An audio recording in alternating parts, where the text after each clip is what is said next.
What is up, guys? Welcome back to yet another brand new Major Ben gaming video. I hope you guys are having an awesome day as always. Today we're talking about PlayStation 5 Pro again. Obviously this is something that's going to be coming up a lot over the next few months because obviously, as we're going to talk about today, developers are getting the dev kits now and being told to get ready for PlayStation 5 Pro. So we're going to have a talk about what this includes, what the specs are seemingly rumored to be still, and also just go into various different things about what's going on with the developers. So Sony is getting ready to release a more powerful PlayStation 5 console, possibly by the end of this year. After reports of leaked PS5 Pro specifications surfaced recently, The Verge has obtained a full list of specs for the upcoming console. Sources familiar with Sony's plans tell me that developers are already being asked to ensure that their games are compatible with this upcoming console, with a focus on improved ray tracing. Now that little bit there, improved ray tracing, is something that now we're starting to see a little bit more, that actually rather than pushing higher frame rates, this console is kind of being designed to push more ray tracing, which I think personally is disappointing, and this would obviously include the lackluster CPU enhancement that we're getting with PlayStation 5 Pro. Codenamed Trinity, the PlayStation 5 Pro model will include a more powerful GPU and a slightly faster CPU mode. We'll get into actual specs in a little bit. All of Sony's changes point to a PlayStation 5 Pro that will be far more capable of rendering games with ray tracing enabled or hitting higher resolutions and frame rates in certain titles. Sony appears to be encouraging developers to use graphics features like ray tracing more with the PS5 Pro, with games able to use a Trinity enhanced PS5 Pro enhanced label if they provide significant enhancements. So that's a bit of an incentive to the developers, like, oh, your game will have a logo on it saying PS5 Pro enhanced, basically. So hopefully, I don't know, it may, if they go back and develop old games and optimize old games to run better on this hardware, you never know, we might see box art changing. I'm not sure. Sony expects GPU rendering on the PS5 Pro to be about 45% faster than standard PlayStation 5, according to documents outlining the upcoming console. The PS5 Pro GPU will be larger and use faster system memory to help improve ray tracing in games. Sony is also using a more powerful ray tracing architecture in the PlayStation 5 Pro, where the speed here is up to 3 times better than the regular PS5. All good things. This is nice. This should certainly help the system hit the more 4K resolutions rather than being so low, like 720p upscaled we've seen in some cases on the current PS5 model. That should be something we definitely see changing, hitting things like 1440p upscale to 4K, which is a much nicer upscale rather than going from like 720p or 1080p to 1440p or 4K. Definitely a huge upgrade there. Trinity is a high-end version of PlayStation 5, reads one document, with Sony indicating it will continue to sell the standard PS5 after this new model launches. Sony is expecting game developers to have a single package that will support both the PlayStation 5 and PlayStation 5 Pro consoles, with existing games able to be patched for higher performance. I understand developers are able to order test kits right now, and that Sony is expecting every game submitted to certification in August to be compatible with the PlayStation 5 Pro. Insider Gaming first reported the full PS5 Pro specs and indicated the console is set to release during the 2024 holiday period. While Sony is improving the GPU side of the PlayStation 5 Pro, the CPU will be the exact same as the standard PlayStation 5, with a new mode that clocks it higher. Trinity has a mode that targets 3.85 GHz CPU frequency, says Sony in a document to developers. That's around 10% more than the regular PlayStation 5. Sony will offer the ability to pick between a standard mode at 3.5 GHz or high CPU frequency mode at 3.85 GHz. So only a 10% increase from what the current PlayStation 5 allows for.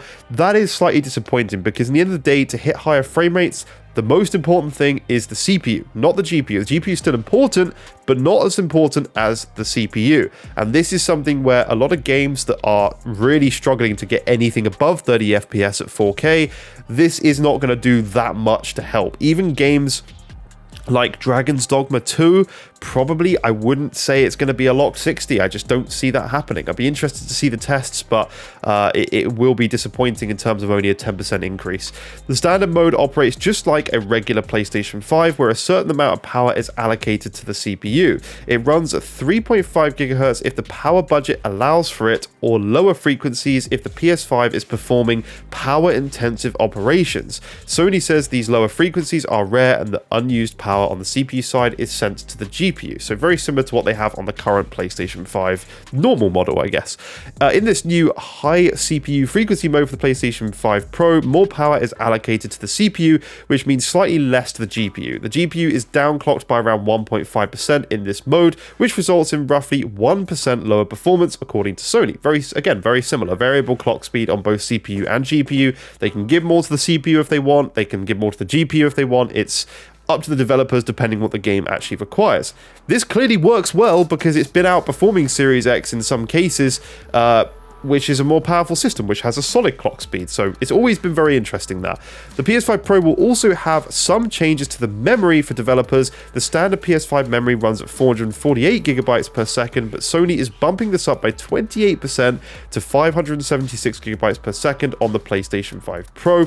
This is extremely fast. As the memory system is more efficient on the PlayStation 5 Pro, the bandwidth again may exceed 28%, says Sony.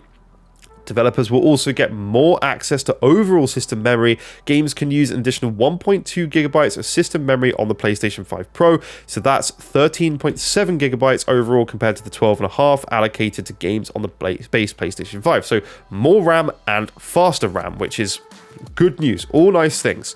The increase in memory speed and allocations may be useful for Sony's new PlayStation Spectral Super Sampling Resolution, or Spectral Super Resolution, PSSR. This is their upscaler.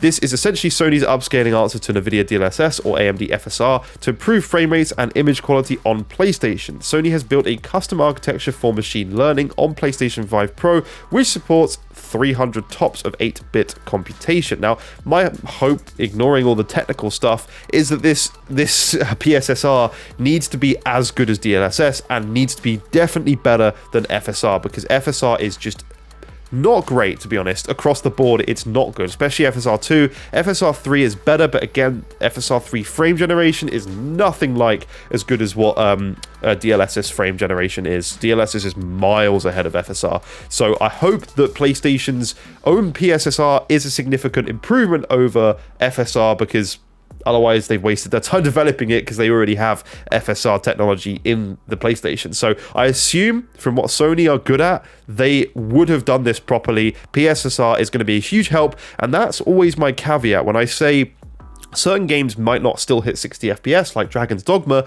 I'm unsure, because with the PSSR that they're so putting this technology at the forefront of PS5 Pro, I genuinely think they've got something up their sleeve where they may be able to help. And at the end of the day, a lot of people are saying, oh, with FSR 3 frame generation, you can't take a game from 30, 40 FPS to like 60, right? You can't do that. But because basically FSR 3 requires a good base resolution. I mean, a good base frame rate, like 60 FPS to boost it with their frame generation up to 60.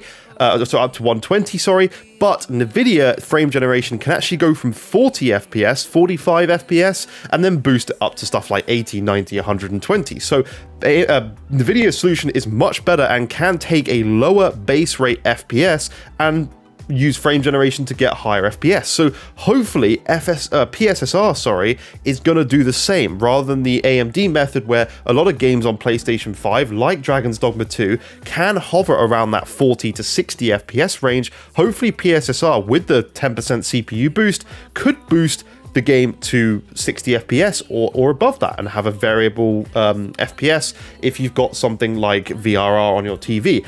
And this all ties into the whole GTA stuff. You already see people speculating about GTA 6, and everyone's like, no, it's absolutely not going to run at 60 FPS. I know that Personally, from what my opinion is, and I'm only giving my opinion, I don't think anybody can actually give that answer right now until we see what PSSR can do. Because if you've got 30 FPS, we're guaranteed to have at least 30 FPS on base PS5, right? We can all agree it's not going to be 24 FPS. It's going to be 30 FPS on PS5 and Series X currently. That's what we're hearing. That's the rumors of GTA 6. Maybe. So if it's already at 30 FPS, and games are never locked 30. It could run higher than that. They lock it down to 30. You could potentially see something like, with the 10% CPU increase that the PS5 Pro has, you could see the fact that maybe this game could get to 40 or 45%, 45 FPS, and with PSSR you could then upscale it with frame generation, and it could get closer to that 60 FPS range if people have VRR displays. Obviously, if you don't have a VRR display, you're going to be fluctuating, but that could be a performance mode offering that they do for GTA 6. But again, it entirely, actually, what this all boils down to with the whole GTA 6 argument isn't necessarily the hardware. It's more down to what the developers want to do for GTA 6.